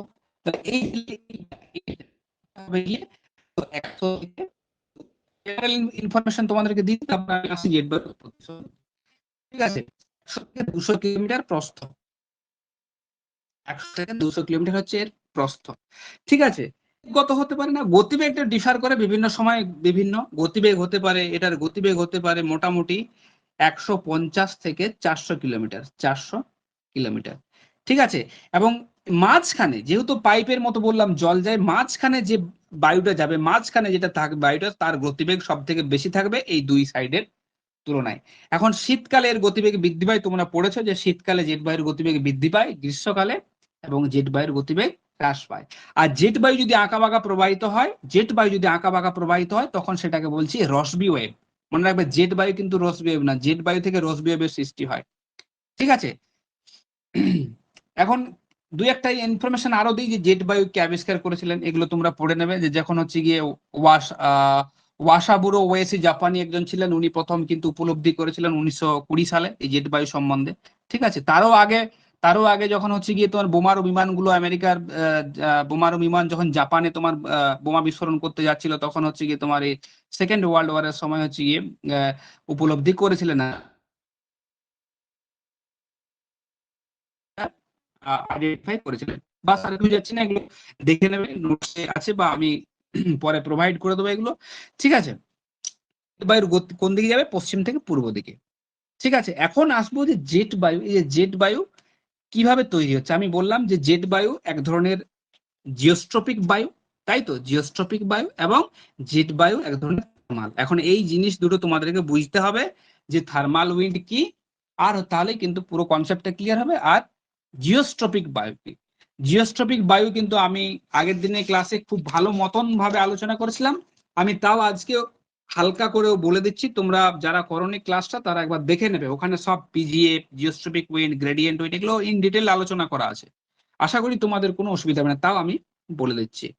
এখন জিওস্ট্রপিক উইন্ড হচ্ছে কি আইসোবারের প্যারালালে যখন বায়ু প্রবাহিত হয়, তখন হচ্ছে কি সেটাকে আমরা জিওস্ট্রপিক, সিম্পলি জেনে রাখো। এখন কেন প্রবাহিত হবে, জেট বায়ু যখন আইসোবার গুলো প্যারালাল থাকে, তখন আমরা বলেছি জেট বায়ু প্রবাহিত। এখন কেন প্রবাহিত হবে, তার কি এমন হয়েছে যে তাকে সমানভাবে প্রবাহিত হতে হবে। ধরো এখানে প্রেসার আছে 1004 MB, এখানে আছে 1002 MB, এগুলো এমবি লিখে রাখো, এটা এমবি মিলিবার, এটা 1000 MB, এটা হচ্ছে গিয়ে তোমার 998 MB হয়েছে। আরেকবার দেখে নাও। এখন তাহলে আমার এদিকে আছে লো প্রেসার, এদিকে প্রেসার কমছে, এদিকে হাই প্রেসার, তাহলে আমি এখানে লিখতে পারি যে এখানে হচ্ছে হাই প্রেসার আর এখানে হচ্ছে লো প্রেসার হয়েছে, এটা হাই প্রেসার এবং এখানে আছে লো প্রেসার। এখন আমরা জানি যে পিজিএফ মানে প্রেসার গ্রেডিয়েন্ট, বাংলায় যেটা বলা হয়, কি বলা হয় বাংলায়, বায়ুচাপের ঢাল, বাংলাতে দেখবে বলে বায়ুচাপের ঢাল। এখন বায়ুচাপের ঢাল মানে চাপের যে পার্থক্য, হাই প্রেসার এবং লো প্রেসারের যে পার্থক্য, সেই পার্থক্যই হচ্ছে গিয়ে তোমার পিজিএফ। কি পিজিএফ, প্রেসার গ্রেডিয়েন্ট ফোর্স।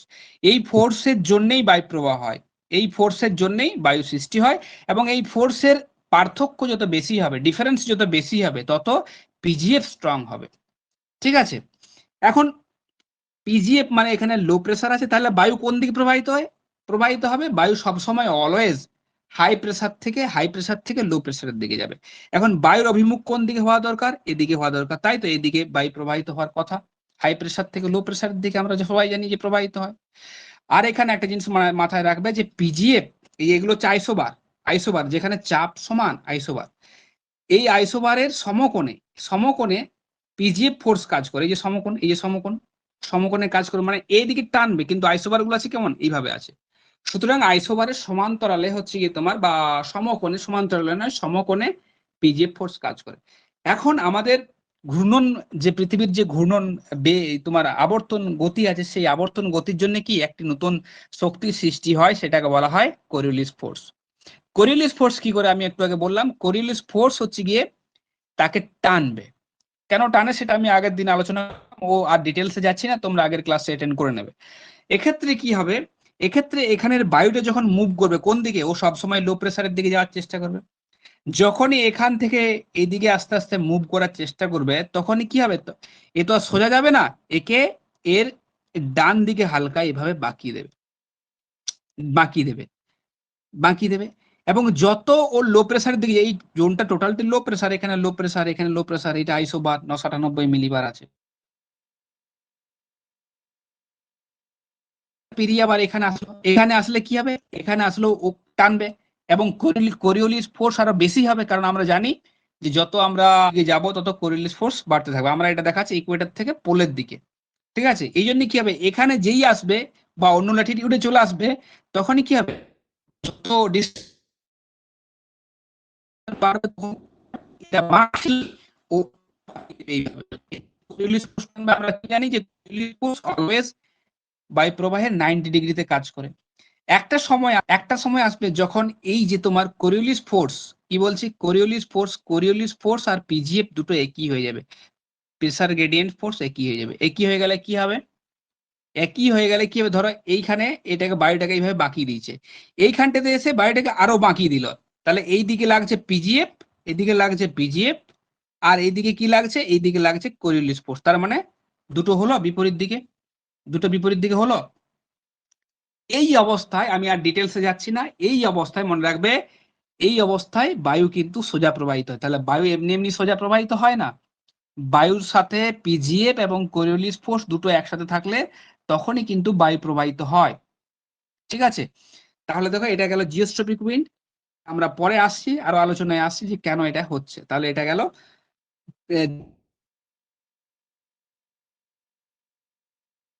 আমাদের জেট বায়ু হচ্ছে কি থার্মাল উইন্ড।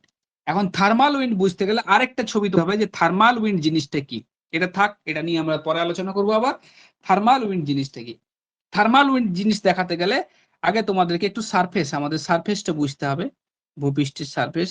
এই আমাদের সারফেস হয়ে গেল, সারফেস হয়ে গেল। আমি এটাকে কিন্তু এটা সব সহজ ভাবে আমি তোমাদেরকে বোঝানোর চেষ্টা করছি, হয়েছে।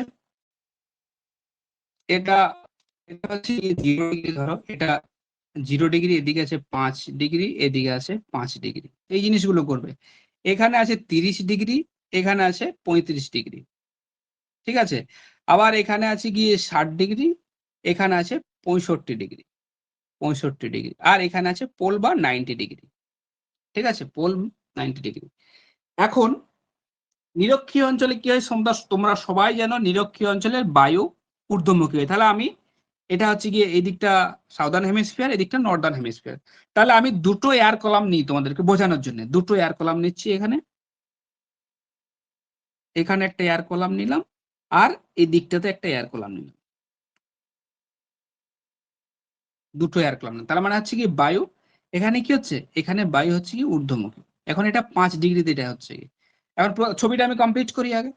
30 ডিগ্রি এবং 35 ডিগ্রি দেখো আমি দুটো করেছি, একটা 30 ডিগ্রিতে নিলাম, এটা থার্মাল উইন্ড। এটা এখন আমি জেট স্ট্রিমে কিন্তু এখনো আসিনি, জেট স্ট্রিমে আমি কিন্তু এখনো আসিনি যে জেট স্ট্রিম কিভাবে তৈরি হচ্ছে। এখানে আমি আসলাম 30 ডিগ্রিতে, এখানে আসলাম 30 ডিগ্রিতে, আমরা একটা এয়ার কলাম নিলাম, ব্যাস এখানে একটা নিলাম, এখানে 35 আর একটা নিলাম, 35 আর একটা নিলাম, এগুলোর হাইট গুলো সব একই রাখবে। আবার আমি 60-এ একটা নিলাম এবং 65-তে একটা নিলাম, পোলে আর নিচ্ছি না, পোলেটা পরে আসছে।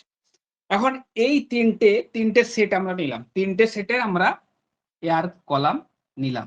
এখন এখানের বায়ুটা কি, এখানের বায়ু উত্তপ্ত হয়ে উষ্ণ হয়ে উপর দিকে উঠবে, এবং আমরা বলতেই পারি যে এখানের যে এয়ার কলামটা সেটা এই যে 0 থেকে 5 আছে, এদিকে 0 থেকে 5, এই দিকে আছে 0 থেকে 5, এইখানের এই দুটো যে এয়ার কলাম নিয়েছি এই দুটোর ক্যারেক্টারিস্টিক একই হবে, একই হবে ক্যারেক্টারিস্টিক, মানে এই দুটোই হবে গরম, কারণ এটা নিরক্ষীয় অঞ্চলে আছে, এটাও এক্সটেনশন 0 থেকে 5, এটা এক্সটেনশন আছে 0 থেকে 5। তাহলে আমরা এটাকে লিখলাম, এটা গরম বা হট, আর ওয়ার্ম, হট লেখা যায় না, এটা ওয়ার্ম লিখতে হয়, এটা গরম, ঠিক আছে। এখন তারপর ছবিটাতে আমরা চলে আসবো এটাতে। এখন দেখো এই ছবিটাতে 30 ডিগ্রিতে আমরা একটা কলাম নিয়েছি, আর এটা কি একটা 35 ডিগ্রিতে আমরা একটা কলাম নিয়েছি। ঠিক আছে, 30 বা 35-এ একটা কলাম নিয়েছি। এখন ব্যাপার হচ্ছে গিয়ে 30 ডিগ্রিটা যেটা আছে সেই 30 ডিগ্রিটা কি আছে, সেই 30 ডিগ্রিটা নিরক্ষরেখার দিকে, এবং 35টা কোথায় আছে, 35টা আছে গিয়ে টুয়ার্ডস পোলের দিকে আছে। তাহলে তোমরা এখানে বেসিক্যালি বলো, সাধারণভাবে বলো, কোনো জটিল ছাড়াই, কোনো জটিল ক্যালকুলেশন ছাড়াই বা কোনো অন্য কনসেপ্ট ছাড়াই 30-এর বায়ুটা বেশি গরম থাকবে না 35-এর বায়ুটা বেশি গরম থাকবে? নিশ্চয়ই 30-এর বায়ুটা বেশি গরম হবে এর তুলনায়, রেসপেক্টিভলি। আমি এখানে রেসপেক্টিভে বলছি, এর রেসপেক্টিভে এই বায়ুটা সব থেকে বেশি গরম হবে, তাই তো? কারণ এটা নিরক্ষরেখার দিকে বা নিরক্ষীয় অঞ্চলের দিকে বা ট্রপিক্সের দিকে। সুতরাং 30 ডিগ্রির আশেপাশের যে বায়ুটা থাকবে সেটা তুলনামূলকভাবে উষ্ণ থাকবে। এখানে তোমার কোনো কোনো দিকে যাওয়ার দরকার নেই যে এখানে বায়ু অ্যাসেন্ড করে, অক্ষাংশ আছে, নিচের দিকে নেমে আসে, এগুলো এখন সব ভুলে যাও। এখন তোমাদেরকে মাথায় ঢোকাতে হবে যে থার্মাল উইন্ড থেকে কিভাবে উইন্ড জেনারেট করে বা বায়ু প্রবাহ সৃষ্টি করে। ঠিক আছে, আপাতত মনে রাখবে যে 30 ডিগ্রিতে যে এয়ার কলামটা আছে সেই এয়ার কলামটা যেহেতু ট্রপিক্সের দিকে আছে, ক্রান্তীয় অঞ্চলের দিকে আছে, সেই জন্য এই যে কলামটা সেটা হচ্ছে ওয়ার্ম। আর ওয়ার্ম মানে কি হবে? ওয়ার্ম মানে কি হবে? এখানে বায়ুর ঊর্ধ্বমুখী গমন হবে। আমরা জানি যেখানে বায়ু উষ্ণ সেখানে বায়ু ঊর্ধ্বমুখী গমন দেখা দেবে, এখানে বায়ুর ঊর্ধ্বমুখী গমন দেখা দেবে। একটা কন্ডিশন গেল। এখানে কি হবে?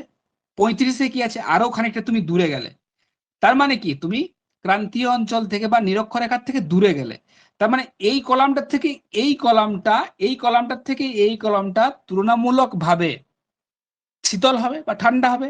সুতরাং ঠান্ডা হলে কি হবে, এখানের বায়ু কি ঠান্ডা হলে এখানের বায়ু অ্যাসেন্ড করে। আমরা জানি যে বায়ু ঠান্ডা হলে নিচের দিকে অ্যাসেন্ড করে। তাহলে এটা তুলনামূলকভাবে এটা কি হবে, এটা তুলনামূলকভাবে কোল্ড হবে।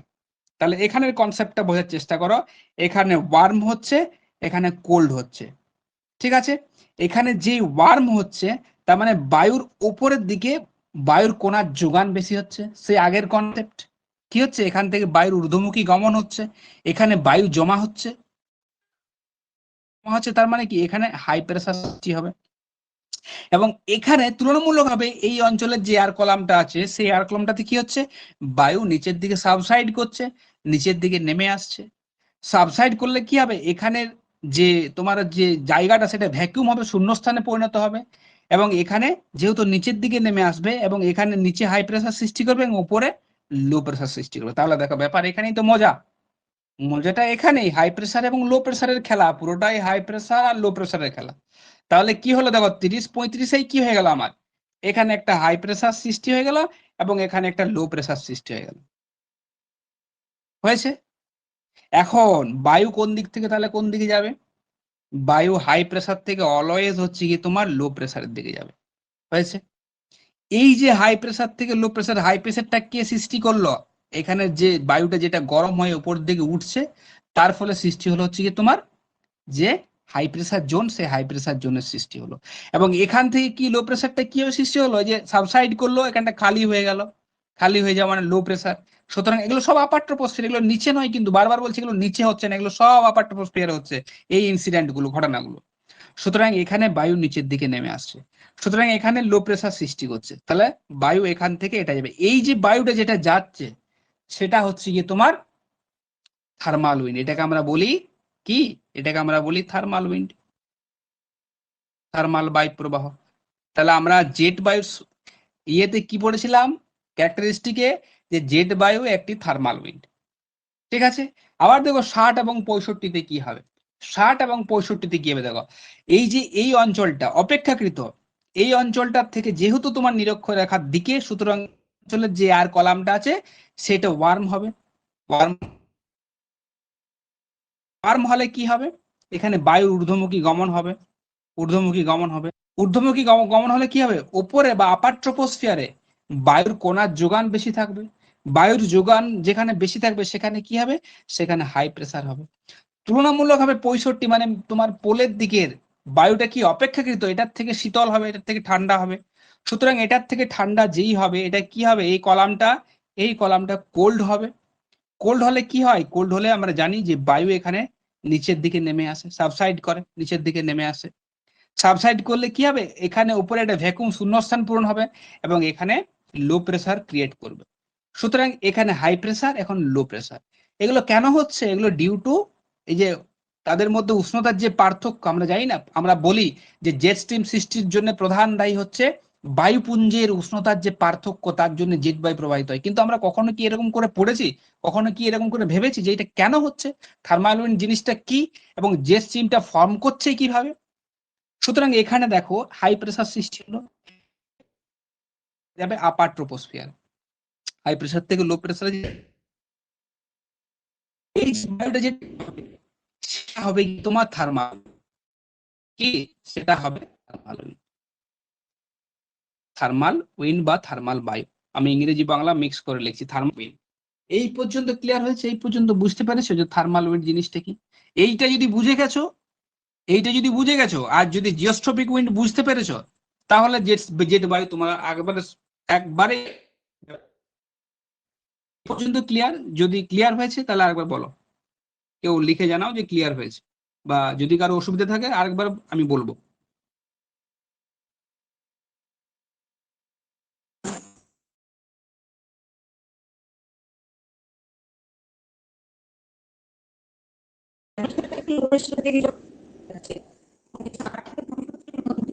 তোমার আওয়াজ আসছে না। স্যার মানে 60 থেকে 65-র মধ্যেই যে ট্রোপোস্ফিয়ারে, মানে যখন হাই প্রেসার থেকে লো প্রেসার, মানে 60 ডিগ্রি থেকে 65-র মধ্যে যে প্রবাহটা হচ্ছে সেইটুকু শুধু থার্মাল উইন্ড। হ্যাঁ, আরে সেটার থেকে তো জন্ম হচ্ছে তোমার ইয়ের জেট স্টিমের। পরের ছবিটাতে আমরা আসছি, ঠিক আচ্ছা, আছে? এটাতে মানে অ্যাকচুয়ালি আমি থার্মাল যেটা উইন্ড দেখি বলতে জেট স্টিম। ওইটুকুই, হ্যাঁ হ্যাঁ হ্যাঁ, থার্মাল উইন্ড ওইটুকু। বা এখানে যে 30 থেকে 35 সেখানে যে মুভমেন্টটা হচ্ছে সেটাও অ্যাকচুয়ালি সেম এটা স্যার, এটা আমি যেটা ইকুয়েটরেও দেখি, হবে। ইকুয়েটারে কেন হচ্ছে না, ইকুয়েটারে হবে না কেন? দুটোর ক্যারেক্টারিস্টিক এক। হ্যালো, ইকুয়েটারে শুনতে জেট পাচ্ছেন? বায়ু হ্যালো, দেখা যায় না কেন? ইকুয়েটারে, হ্যাঁ বলো বলো।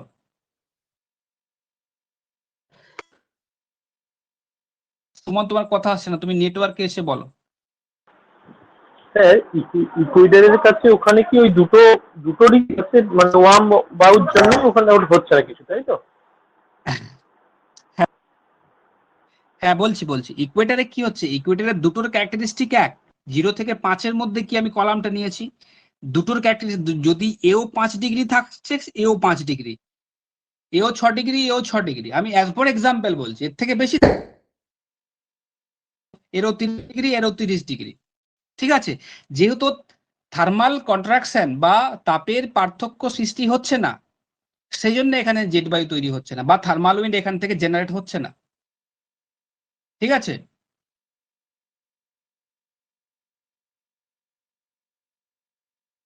এখন এই এই যে তোমার হচ্ছে গিয়ে পার্থক্যটা যত বেশি হবে, এই পার্থক্য হাই প্রেসার এবং লো প্রেসারের পার্থক্য যত বেশি হবে, তত বেগে থার্মাল উইন্ডে প্রবাহিত হবে।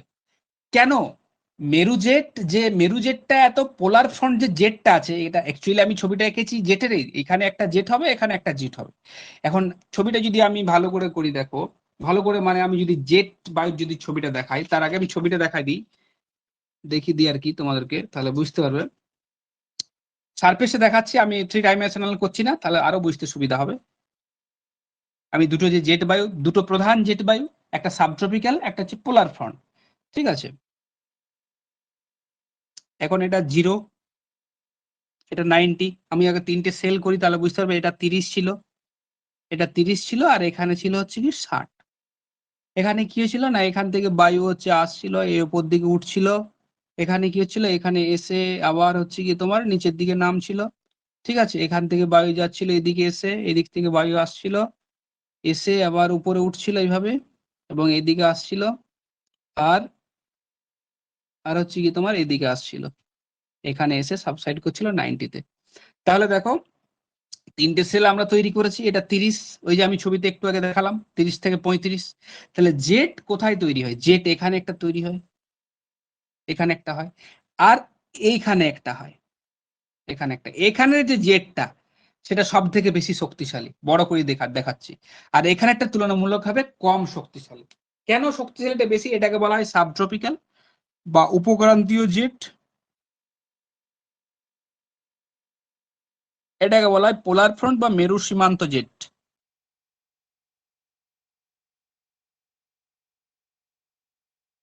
আর একটা মাথায় রাখবে, জেট স্ট্রিমের যে হাইটটা, সারফেস থেকে যে হাইটটা, সেটা হচ্ছে কি 9 থেকে 12 কিমি এভারেজ। এটা ক্যারেক্টারিস্টিকে বলা হয় 9 থেকে 12 কিলোমিটার এভারেজ। এখন এই যে জেটটা, যেটা হচ্ছে কি তোমার 60 ডিগ্রিতে যেটা দেখা যায়, এদিক থেকে তোমার যে বায়ু আসছে, তোমার হচ্ছে পশ্চিমে বায়ু এদিকে আসছে, তোমার মেরু বায়ু যে মাঝখানে, এদিকে মেরু সেল এবং যেটা ফেরেল সেলের মাঝখানে যে জেটটা দেখা যাচ্ছে, সেই জেটটা সব থেকে বেশি শক্তিশালী। কেন শক্তিশালী হচ্ছে? কারণ থার্মাল কন্ট্রাকশনটা সব থেকে বেশি। এই যে বায়ুটা যেটা আসছে এখানে, বা এখানে যে বায়ুটা তোমার যাচ্ছে, এই যে টোটাল যদি এয়ার মাসটা আমরা দেখি, টোটাল এখানে তোমাকে দেখতে গেলে এয়ার মাসটা দেখতে হবে। এই যে এয়ার মাসটা টোটাল আসছে, এই এয়ার মাসটা হচ্ছে কি তোমার আসছে মেরুর থেকে আসছে। এখান থেকে এয়ার মাসটা কোথা থেকে আসছে? এই এয়ার মাসটা আসছে ট্রপিক্স থেকে।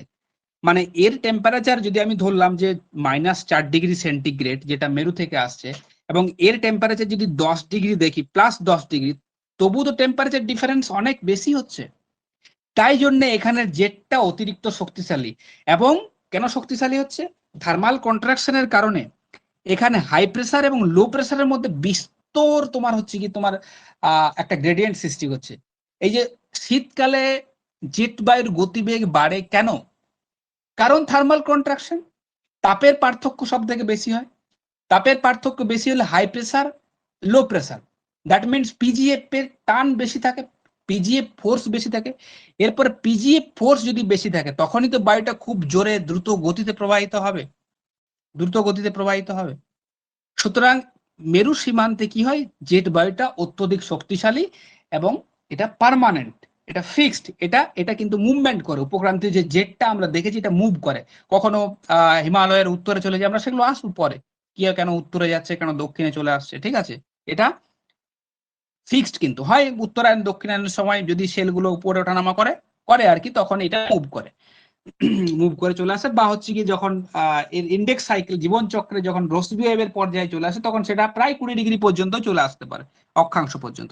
এখন এটা আমরা দেখলাম যে থার্মাল কন্ট্রাকশনের কারণে থার্মাল উইন্ডের ফর্ম হচ্ছে। এখন জেট বায়ু কিভাবে ফর্ম হচ্ছে? তাহলে জেট বায়ু কিভাবে ফর্ম হচ্ছে তার আগে একটা ছবি আঁকতে হবে, জেট বায়ু যে কিভাবে প্রবাহিত হচ্ছে। ছবিটা দেখো। তাহলে আমি কি কি করেছিলাম আগের ছবিটাতে, এই যে এই ছবিটা দেখো কি কি করেছিলাম। তাহলে আমাকে এই ছবিটা এখান থেকে তুলতে হবে। এইটা বাদ দিলাম কারণ এখানে জেট বায়ু তৈরি হয় না। তোমাদেরকে যদি কোশ্চেন করে কোনো এক্সামিনার যে নিরক্ষীয় অঞ্চলে কি জেট দেখা যায়, খুব কম। এখন পরীক্ষা নিরীক্ষা চলছে যে হয়তো দেখা যেতে পারে, কিন্তু বলবে না, নিরক্ষীয় অঞ্চলে সৃষ্টি হয় না ডিউ টু থার্মাল কন্ট্রাকশনের কারণে।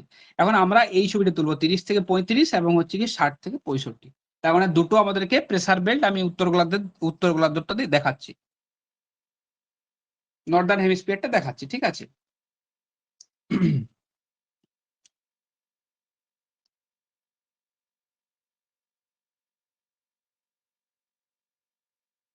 এটা 0 করলাম, ঠিক আছে। এটা আমি করলাম হচ্ছে কি তোমার এখানটায় আমি করলাম, এটা আছে কি তোমার এই জায়গাটা আমি করলাম,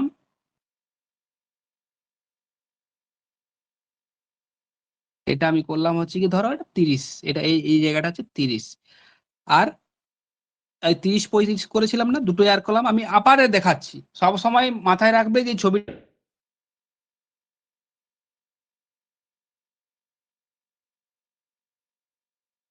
ঠিক আছে।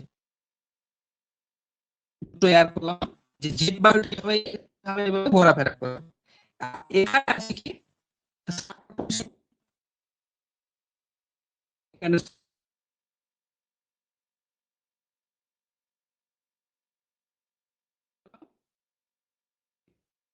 নর্দার্ন, আমি কি বলছিলাম,